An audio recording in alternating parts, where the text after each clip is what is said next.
Allah pertama dalam keadaan tiada. Artinya bahwa sebelum dia menciptakan apapun jua, Allah sendiri dalam kesendiriannya. Dia tiada, tidak bisa kita tangkap dengan akal kita bentuknya. Karena dia laisa kamitslihi syai'un.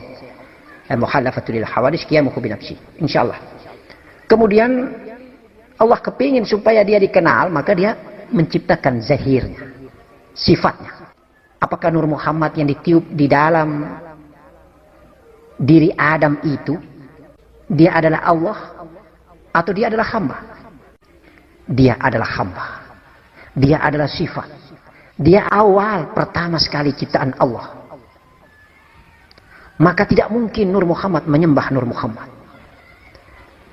Tidak mungkin zahir kita batang tubuh ini menyembah Nur Muhammad. Tidak mungkin napas jiwa kita ini menyembah Nur Muhammad. Tidak mungkin juga batang tubuh kita ini menyembah jiwa atau napas kita.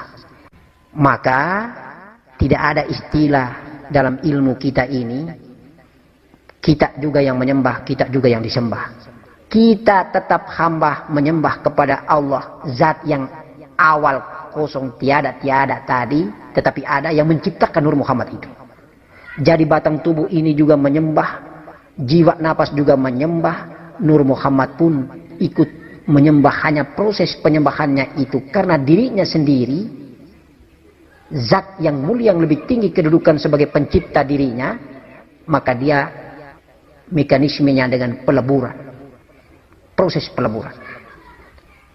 Tetapi cara taat melaksanakan segala perintah menjauhi larangan sebagai tanda menyembah itu berlaku kita yang memiliki zahir batang tubuh, yang memiliki zahir jiwa dan napas. Maka tidak ada istilah kita menyembah, kita juga yang disembah.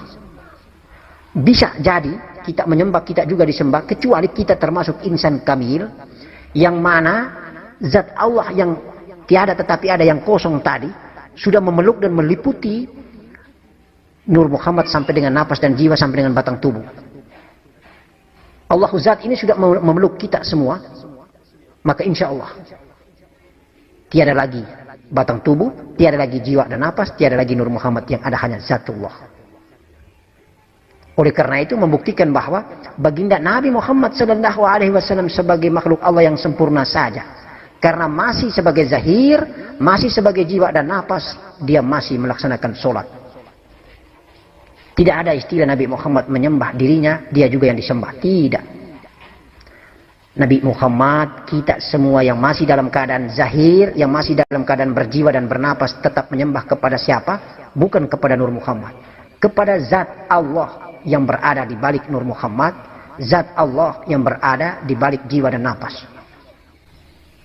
Zat Allah itu tidak menempati dan tidak ada tempatnya. Dia hanya mengutus utusannya. Itulah Nur Muhammad yang dia tiupkan ke dalam batang tubuh Adam. Dan ingat baik-baik, Nur Muhammad bukanlah pencipta. Allah zatlah yang menciptakan dirinya. Maka pantas kita sembah adalah pencipta dari segala pencipta. Nur Muhammad hanyalah pencipta yang tercipta. Tetapi pencipta yang menciptakan pencipta tercipta adalah Allah zat yang menciptakan Nur Muhammad. Al-khalaqallahu awal Nur Muhammad. Ciptaan Allah yang pertama adalah Nur Muhammad. Maka Nur Muhammad adalah ciptaan, bukan pencipta. Insya Allah. Jadi ada makom tertentu yang luar biasa baru.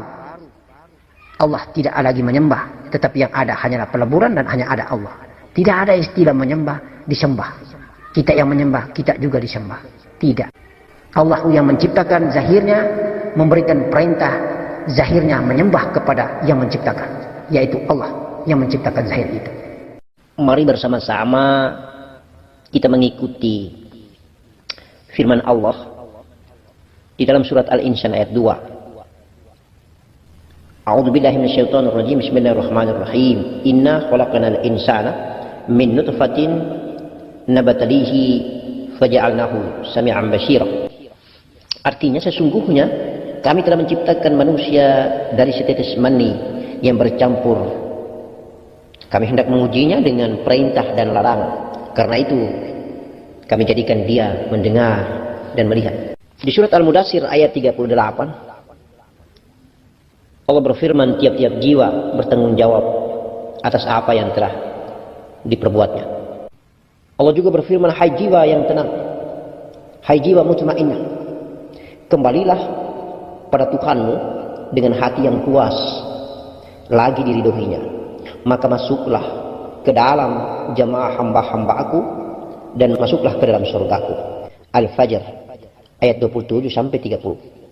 Abi Hurairah radhiyallahu an berkata bahwa Rasulullah sallallahu alaihi wasallam bersabda, sesungguhnya yang pertama kali dihisab pada seorang hamba di hari kiamat adalah salatnya. Jika salatnya baik, beruntunglah ia. Salatnya rusak, merugilah ia. Jika berkurang sedikit salat wajibnya, Allah berfirman, lihatlah, adakah hambaku memiliki salat sunnah, maka sempurnakanlah. Ada yang kurang dari salat wajibnya. Kemudian begitu pula dengan seluruh amal-amalnya yang lain. Allahu akbar walillahil hamd.